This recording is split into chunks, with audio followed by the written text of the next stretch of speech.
Hi everyone.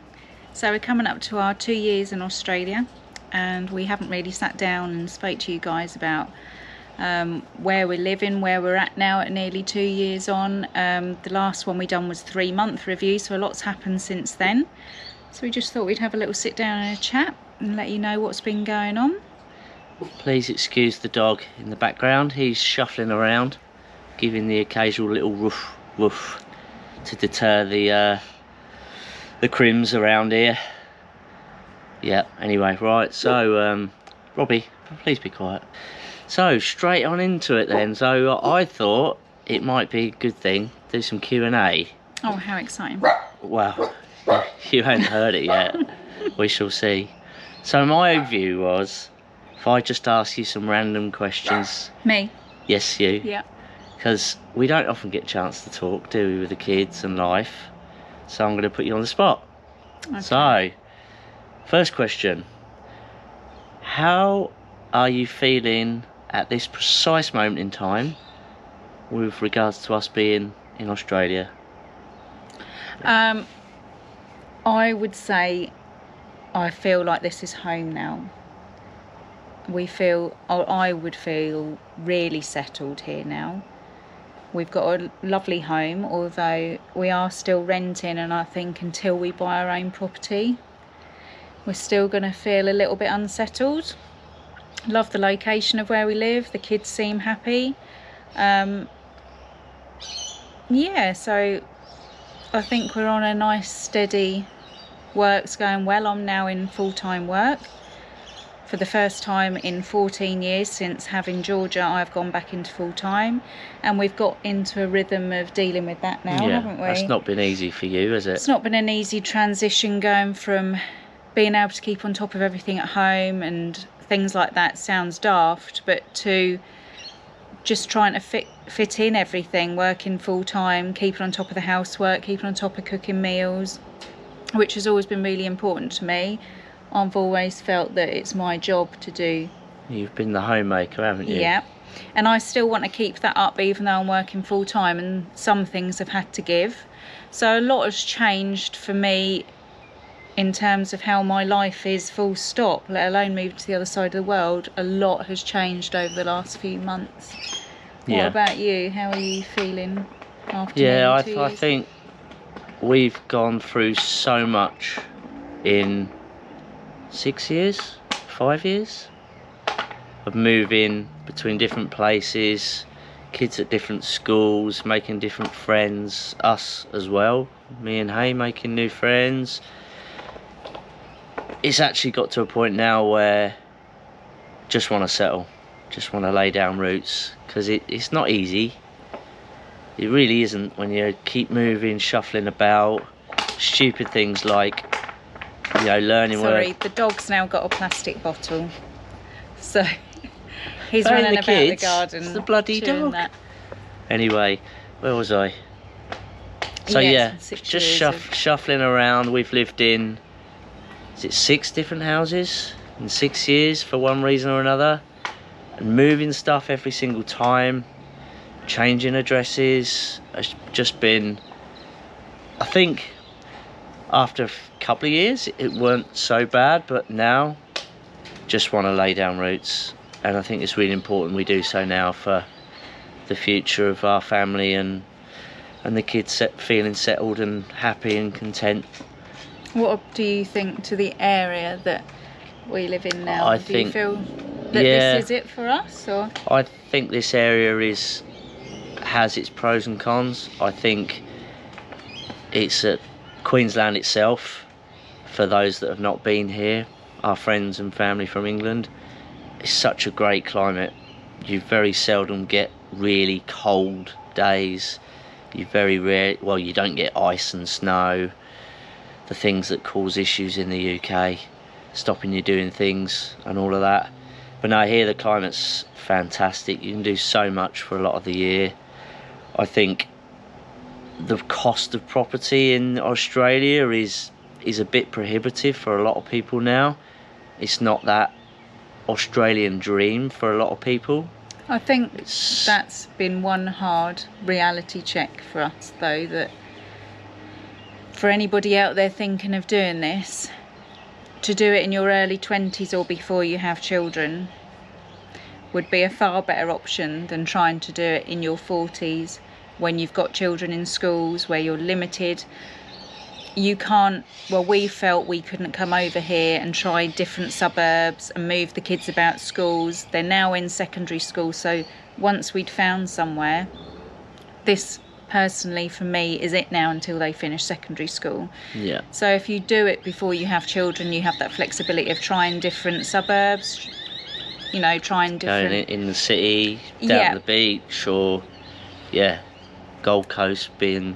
And also, you know, getting back on that, the property is expensive here, and restarting that in your 40s, you feel almost like you're stepping back. You know, we had a lovely home in the UK, and we worked our way up the ladder there. We'd made money on properties, and it almost feels like we're stepping back, going back.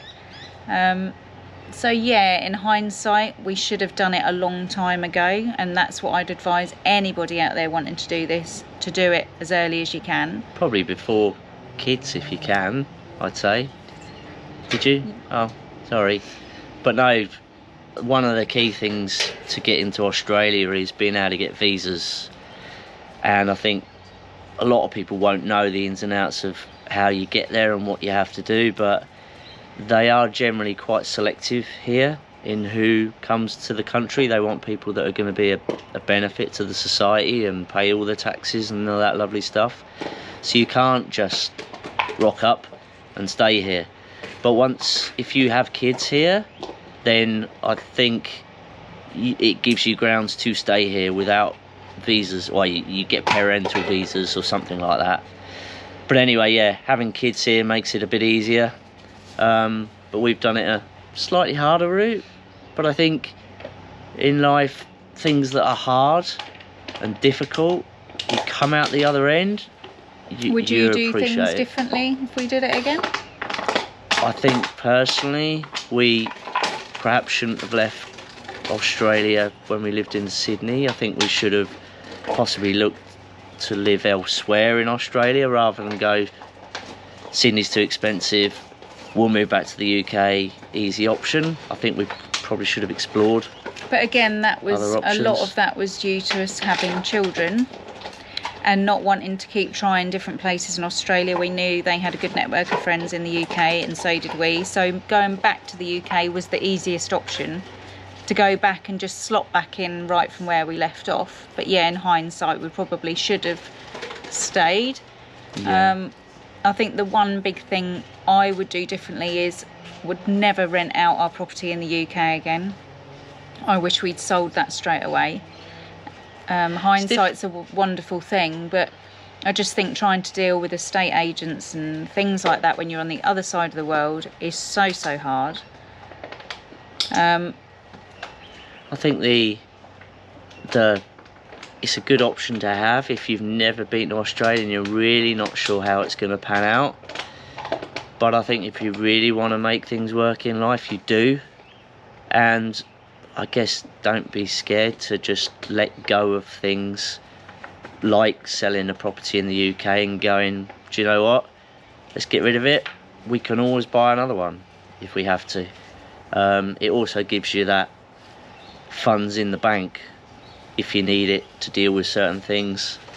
But also selling a property in the UK from Australia's not easy, because you have the downside of the ridiculous UK housing system, where it can take a minimum of 10 to 12 weeks to complete on the sale of a property, whereas here in Australia you can do it within like 3 or 4 weeks. But it also puts you under a lot of stress. You're paying rent here, you've got to make sure you've got tenants in your house in the UK.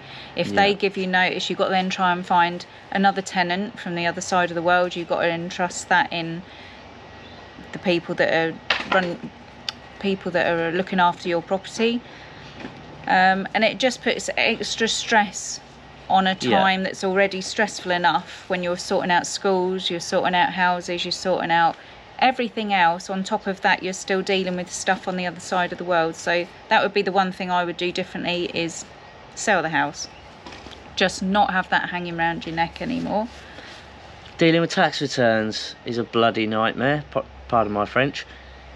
From having to do a tax return here in Australia, but also doing one in the UK when you've got a rental property, it's a bit of a nightmare, guys. So just a word of warning, and if anyone does have any questions on that front, flick me a message. I'll be happy to try and help you out if I can. But on the plus side, it's not all negative. We are loving our lives here, aren't we? Yeah, I think those things you've just mentioned, when it's sunny and life's enjoyable, makes it easier to deal with. You can deal with a lot of things when the sun's shining, I think, as weird as it sounds. Yeah, so I think this area suits us at this point in time. I think if we could, I think I'd vouch for us both, if we could just live bang on a beach, with great schools and my job all sorted and hay and work near a beach, that would be the absolute dream.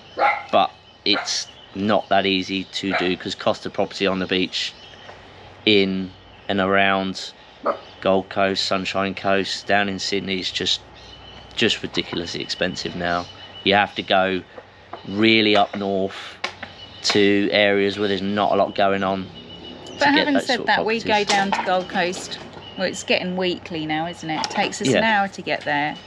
And would we utilise it as much if it was on our doorstep? Probably not. We probably wouldn't appreciate it as much as what we do now. So I think the plan would be to probably retire somewhere like that. Probably get an apartment when the kids move out. But at the moment, we're in a perfect location for work, for schools. Yeah.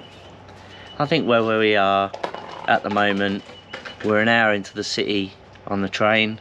So when the kids get to an age where they want to go to university or get jobs, then it's easy enough for them to get in the city. So yeah, trying to help them out.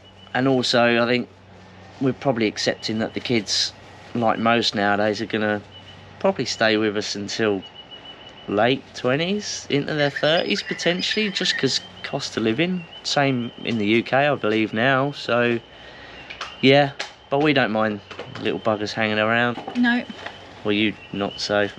I'd probably kick him out the door at 18, but nah, I wouldn't. I'm just joking, And our new addition to the family, Robert, where is young Robert? A little Robbie, who we got 3 months ago. He's now 7 months. Samuel. He's having a play with Samuel. Could you bring Robert that round? He's getting zoomies in the garden, but he has completely changed our lives, really, hasn't he? Well, you've always been a doggy person. But I was very reluctant to get another puppy. We had a puppy before the children come along, and it was hard work. We then had the children, and I vowed never to have a puppy again. But it was just having a dog, really, wasn't it? And we talked about having a dog. And then we desperately wanted to rehome one, but nearly all the dogs were massive. They were these big bull mastiffs that we just didn't think was worth taking the risk with children. So we've got little Robbie now in our lives, and he makes everyone smile, makes everyone's lives just that little bit better, especially Samuel's, who is fabulous with him. And he just, doesn't he, puts a smile on our faces every day. So I've got a few more questions. We ranted on with that one, didn't we? This is so exciting. Okay, are you ready? We've never spoke to each other quite so much. And we've certainly not sat this close for quite some time. Well, I've tried to sit this close to you. This is so exciting for me. Yeah, you tend to run away when I get close to you nowadays. Anyway, so obviously where we're at right now, what about... Oh, there's Robert. Hello, Robbie. Get off, Rob. Go and get his tea. Go and get his dinner. Go and get his dinner, please.